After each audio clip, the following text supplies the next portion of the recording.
This is a 4K QLED Fire TV made by Hisense.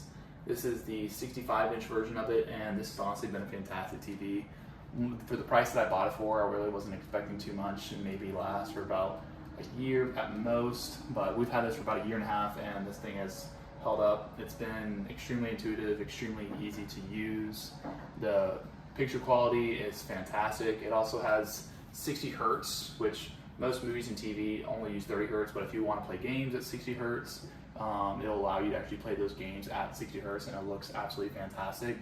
It has 4 HDMI outlets, so that's definitely more than enough for what most people need. Not only that, the actual UI is really simple to use, and the remote as well.